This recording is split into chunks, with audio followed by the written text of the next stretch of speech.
부모님 여러분 안녕하세요. 눈곱 달고 책 읽는 엄마 조민경입니다. 네, 오늘도 여러분을 이렇게 아침 일찍 만나게 돼서 반가운데요.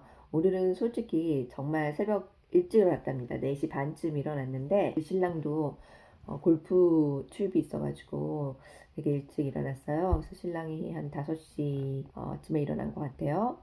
그리고 6시에 나갔는데 우리 막내가 내려오더니 잠이 그 소리 때문에 그렇겠죠. 그래서 잠이 일찍 깨가지고 내려왔어요. 그래서 자기 혼자 자기 싫다고 그래서 다시 같이 좀 누워있다가 애들 도시락 싸러 가기 전에 영상부터 찍어 놓으려고 다시 내려왔어요.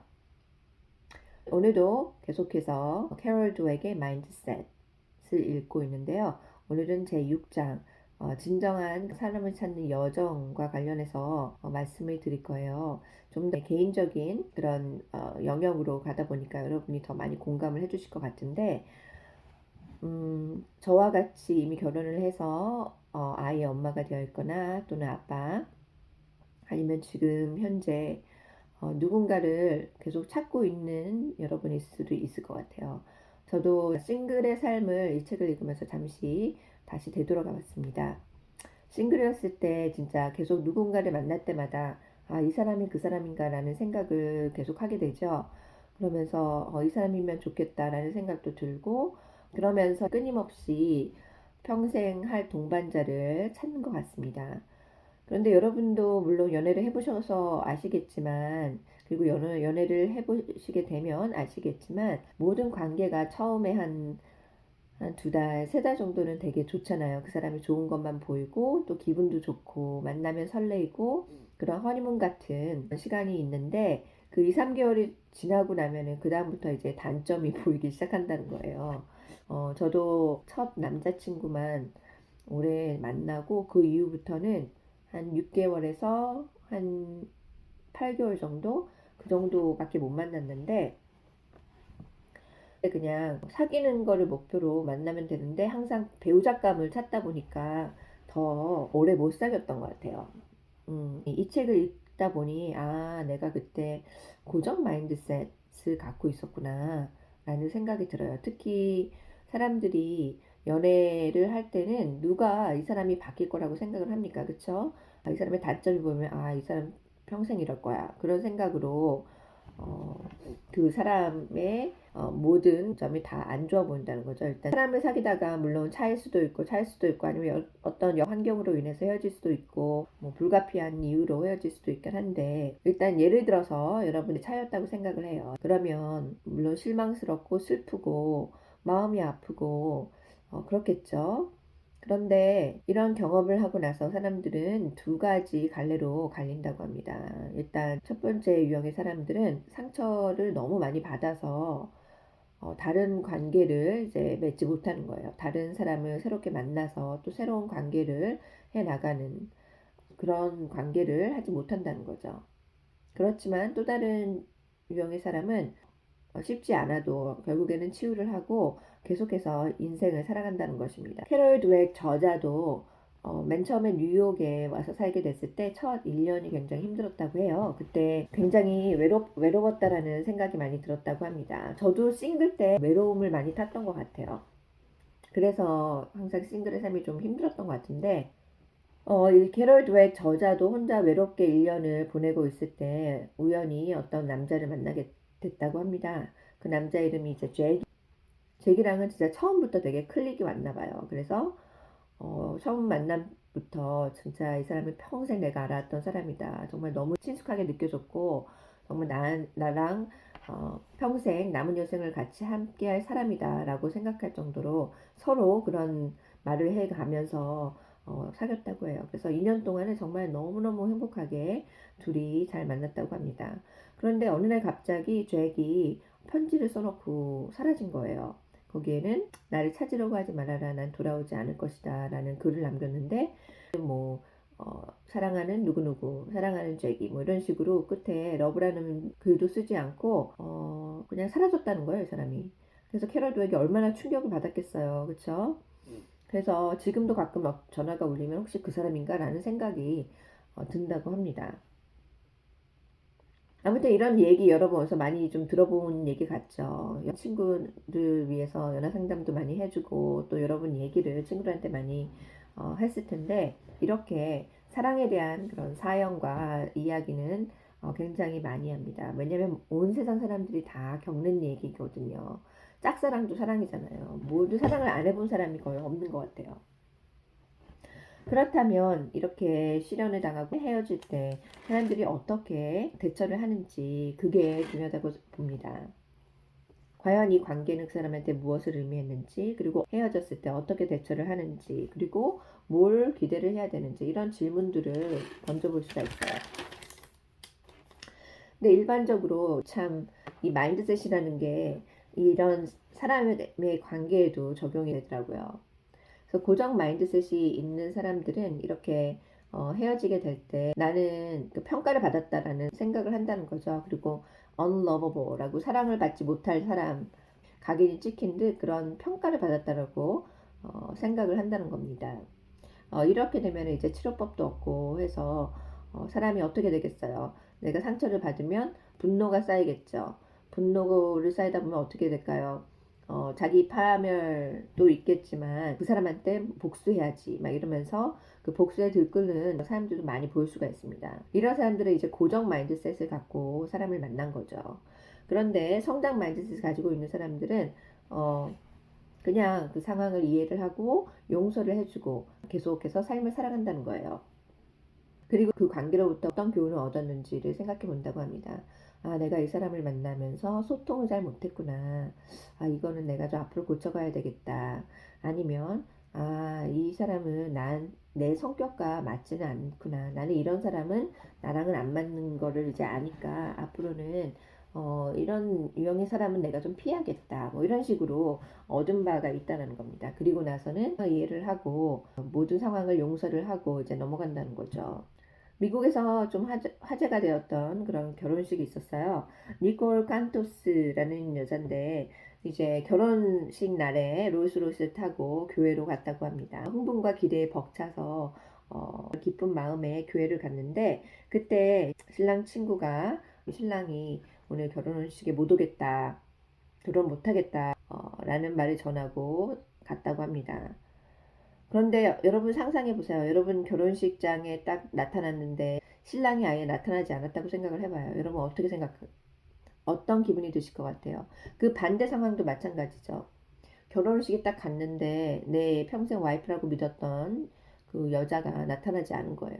그러면 여보 어떠실 것 같아요? 친구가 안 온다라고 말을 전했을 때 다 정말 하늘이 무너지는 듯한 그런 느낌을 받을 거예요. 그래서 정말 어떻게 될지 엉엉 운다든지 아니면 결혼식을 취소한다든지 그냥 하객들을 내보낸다든지 그런 게 진짜 부지기수로 일어나고 있잖아요. 우리 주변에서도 가끔 볼 수가 있는데 이 니콜이라는 여성은 그 수백 명의 하객을 돌려보내지 않고 리셉션이랑 이제 디너를 계속 진행을 했다고 합니다. 그리고 옷을 갈아입었대요. 검은색 드레스를 갈아입고 이제 미국에서는 이제 파티 때 댄스를 치잖아요. 자기 혼자 댄스를 췄다고 합니다. I Will Survive라는 음악에 맞춰서 혼자 댄스를 했다고 해요. 이렇게 깡 좋은 그런 신부, 태자 맞은 신부의 행동에 이제 장안의 화제가 돼서 그 다음날 신문에까지 대문짝만하게 나왔다고 합니다. 좀 과도한 예인 것 같고 그래도 여러분이 한번 생각해 보시면 만약에 신랑이 나타나지 않았다 그러면 마치 진짜 미식축구 그 전국 게임에서 자살골을 넣는 듯한 아주 그런 치욕스러운 그런 기분이 들었을 텐데 이 여성은 전혀 그런 거에 개의치 않고 오히려 자신을 확장하는 그런 기회로 활용을 했다는 거죠. 그리고 전혀 창피한 일이다라는 그런 단어를 쓰지 않았다고 해요. 그리고 그 과정을 오히려 친구와 친척들의 많은 그 위로를 받으면서 잘 극복해 나갔다고 해요. 그래서 몇 년 후에 또 니콜은 또 좋은 사람을 만나서 결혼을 했다고 하는데 그렇다면 어떤 사람들은 행복하고 만족스러운 삶을 지속적으로 유지를 할 수 있을지 궁금한 생각이 드네요.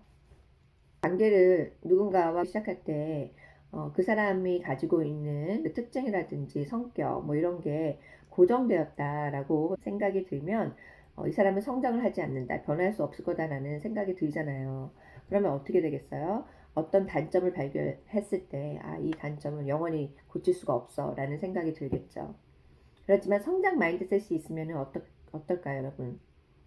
누구든지 성장을 하고 또 변화를 할 수 있다는 것을 믿고 있기 때문에 이 사람과의 관계에 있어서 이 사람이 마음에 안 드는 부분이 좀 있다 하더라도 이 사람은 변화할 수 있다. 그런 성장적인 관점을 갖는다는 것입니다. 그래서 대부분의 사람들은 솔직히 다 어떤 마음인가요? 나는 천생연분을 만날 거야. 이 사람은 정말 내가 기다렸던 그런 완벽한 사람이야. 이렇게 말을 하는 사람도 되게 많잖아요. 이상적인 사람이 나타났어. 그러면서 특별한 사람이 나타날 거라고 기다린다는 거죠. 그런데 이런 고정 마인드가 문제인 거는 일단 뭔가 잘 안 되면 우리는 아닌가 보다. 너랑 나랑은 잘 안 풀리는 거 보니까 우리가 평생 같이 할 수 있는 그런 관계는 아닌가 보다라고 생각을 한다는 겁니다. 마치 모든 게 완벽하게 이루어져야 할 것처럼 그리고 자동적으로 잘 돼야 되는 게 맞는 것처럼 생각을 한다는 거죠. 그렇지만 성장 마인드셋이 있으면 이런 그 막연한 기대는 하지 않아요. 항상 마법이 있을 수는 없다. 뭔가 우리가 노력을 해야만이 더 관계도 개선이 되고 더 좋아진다는 것을 믿고 있다는 거죠. 그리고 고정 마인드셋이 있는 사람은 이 사람이 알아서 내 마음을 알아주겠지. 내 마음을 다 알아채고 내가 원하는 걸 해줄 거야. 저도 솔직히 그런 고정 마인드셋이 있었어요. 특히 연애할 때는 성장 마인드셋이 전혀 없었던 것 같아요. 우리 신랑 만날 때까지만. 신랑을 만나고 나서는 좀 생각이 많이 바뀌었는데 그 전에는 정말 속으로 막 이렇게 내가 원하는 게 있는데 이거를 알아서 눈치채고 해주지 못하면 내 마음을 알아주지 못한다면 우리는 잘 맞는 사이가 아니다라는 생각을 많이 했어요. 그래서 관계를 끝내고 그런 적이 몇 번 있었던 것 같은데 보통 고정 마인드셋이 있는 사람들이 그렇다고 합니다. 그리고 또 고정 마인드셋의 단점 중에 하나는 커플이라면 그리고 진짜 천생연분이라면 모든 거에 다 동의를 해야 된다라는 잘못된 생각을 하고 있다는 거예요. 왜냐하면 아무리 훌륭한 관계를 하더라도 문제가 없는 관계는 전혀 없습니다.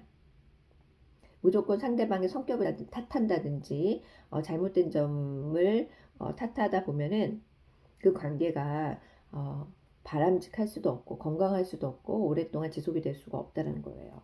어떤 문제나 갈등이 생겼을 때 그게 변하지 않는 단점이다, 문제다라고 생각을 하게 되면 어떤 관계도 유지가 될 수가 없겠죠. 왜냐하면 서로 비난만 하게 되고 또 더 화를 내게 되고 계속 그게 반복이 된다는 겁니다. 솔직히 여러분 가슴에 한번 손을 얹고 생각해 보세요.